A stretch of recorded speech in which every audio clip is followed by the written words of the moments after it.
Raphaël, Gabriel, Ève ou encore Salomé, des prénoms dont les parents raffolent cette année. L'officiel des prénoms est sorti cette semaine. Une bonne lecture pour les futurs parents.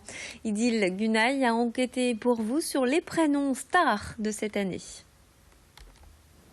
L'officiel des prénoms 2017 vient de sortir et comme chaque année, il publie le top 10 des prénoms les plus donnés.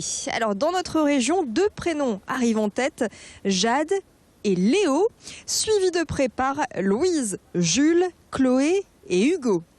Alors comment les parents font-ils le choix du prénom de leur enfant? C'est la question que nous vous avons posée. Alors j'ai 2 garçons, un qui s'appelle Quentin, qui a 10 ans. C'était tout simple, je suis née le 31 octobre, c'est la Saint-Quentin.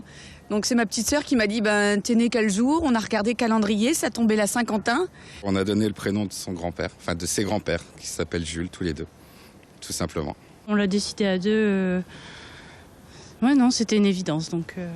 J'ai choisi pour le plus grand qui n'est pas là, Florentin, puisque si vous voulez, c'est son arrière-grand-père qui portait ce prénom-là. Je trouvais poétique et qui portait une histoire en fait.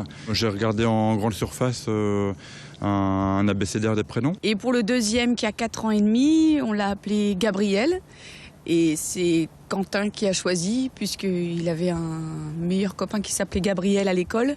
Et il s'avérait qu'après, c'était dans le top 10 ou top 5 des prénoms de son époque. Signalons l'arrivée dans ce top 10 des prénoms comme Lina, Maëlle, Inès et Raphaël. Il faut dire également que la tendance reste aux prénoms courts et avec beaucoup de sonorités en A et en O.